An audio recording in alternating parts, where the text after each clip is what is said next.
السلام علیکم دوستوں ناظرین، میرا نام محمد فیضان انصاری ہے اور آپ سب کا ہمارے چینل فیضان کلاسز پر استقبال ہے۔ آج ہم لوگ درخشاں اردو کا چیپٹر 4 کٹی ہوئی شاخ، جن کے مصنف یعنی کہ لکھنے والے ڈاکٹر قمر جہاں ہیں، آج ہم اس چیپٹر کے مختصر سوالات کو دیکھیں گے۔ تو آئیے ویڈیو اسٹارٹ کرتے ہیں۔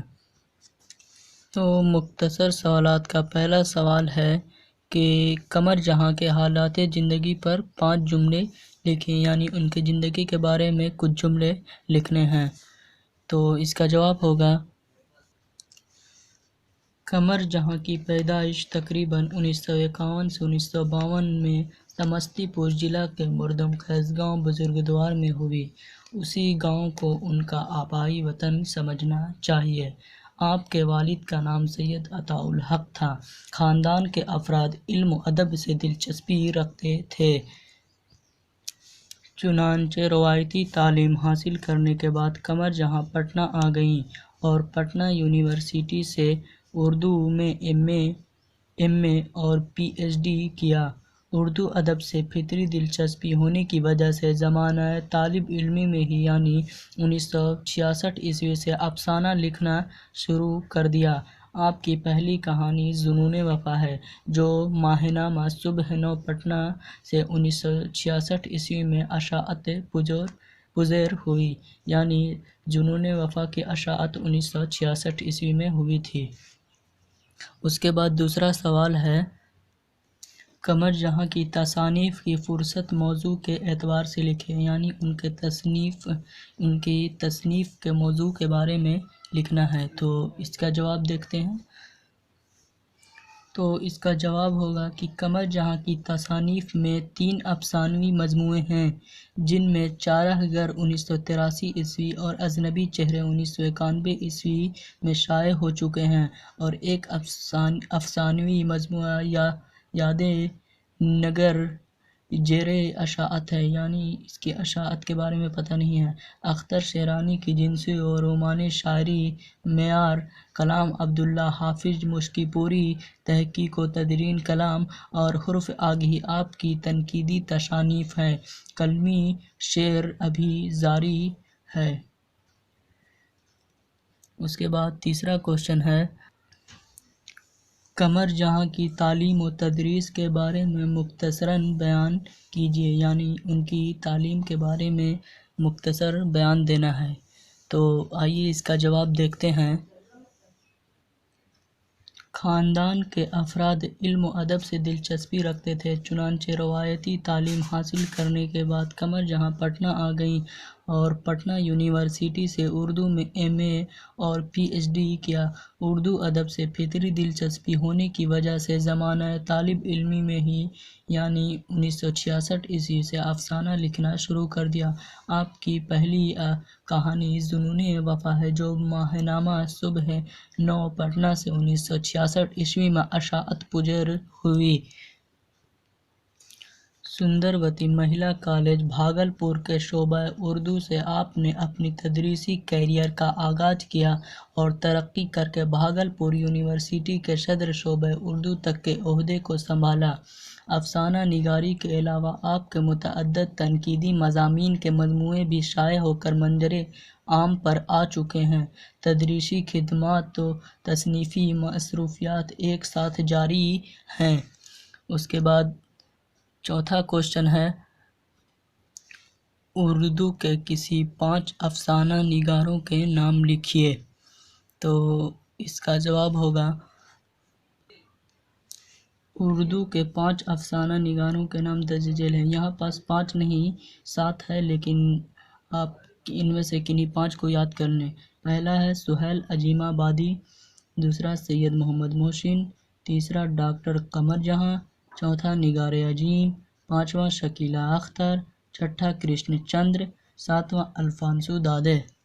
اس کے بعد ہم طویل کے سوالات کو دیکھتے ہیں۔ تو طویل کے سوالات کا پہلا سوال ہے، قمر جہاں کے افسانوی کے موضوعات پر روشنی ڈالیے، یعنی ان کے افسانوی موضوع پر روشنی ڈالنا ہے۔ تو یہ طویل سوالات تھوڑے لمبے ہوتے ہیں، تو آئیے اسے دیکھتے ہیں۔ تو اس کا جواب ہوگا کہ سندروتی مہیلا کالج بھاگلپور کے شعبہ اردو سے آپ نے اپنے تدریسی کیریئر کا آغاز کیا اور ترقی کر کے بھاگلپور یونیورسٹی کے صدر شعبہ اردو تک کے عہدے کو سنبھالا۔ افسانہ نگاری کے علاوہ آپ کے متعدد تنقیدی مضامین کے مجموعے بھی شائع ہو کر منظر عام پر آ چکے ہیں۔ اس کے بعد ہے تدریسی خدمات و تصنیف معروفیات ایک ساتھ جاری ہیں۔ قمر جہاں کی تصانیف میں 3 افسانوی مجموعے ہیں، جن میں چارہ گر 1983 میں اور اجنبی چہرے 1991 میں شائع ہو چکے ہیں، اور ایک افسانوی مجموعہ یاد نگر زیر اشاعت ہے۔ اختر شیرانی کی جنسی اور رومانی شاعری، معیار کلام عبداللہ حافظ مشکی پوری، تحقیق و تدوین کلام اور عرف آگہی آپ کی تنقیدی تصانیف ہیں۔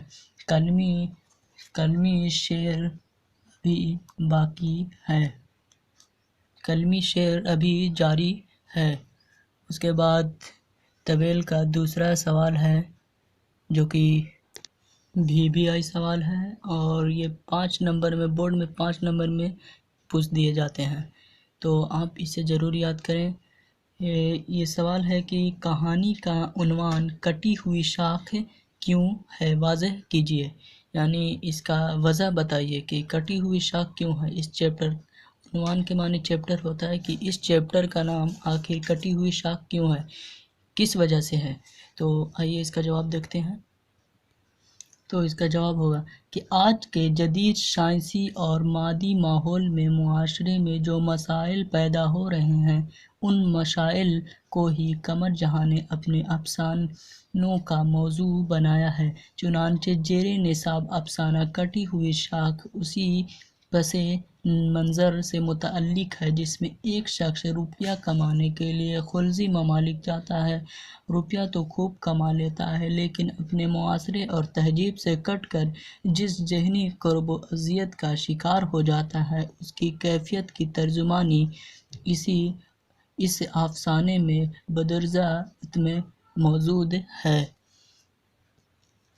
موجودہ عہد کی سائنسی ترقیوں اور ان کی ایجادات نے انسانی تہذیب کو تو متاثر کیا ہی ہے، ساتھ ہی اخلاقی پہلو کو مجروح بھی کیا ہے۔ اسی موضوع پر اتخاذ کر کے افسانے کا مرکزی خیال پیش کیا گیا ہے، جس میں مادیت کا غلبہ ہو گیا ہے۔ اسی پس میں زیر نصاب افسانہ میں افسانہ نگار قمر جہاں نے ایک ایسے کردار کو پیش کیا ہے جو روپیہ کمانے کے لیے خلیجی ممالک جاتا ہے۔ روپیہ بھی خوب کماتا ہے، لیکن وہ معاشرے اور تہذیب سے کٹ کر جس ذہنی کرب و اذیت کا شکار ہو جاتا ہے، اس کیفیت کی ترجمانی اس افسانے میں بندرجہ میں موجود ہے۔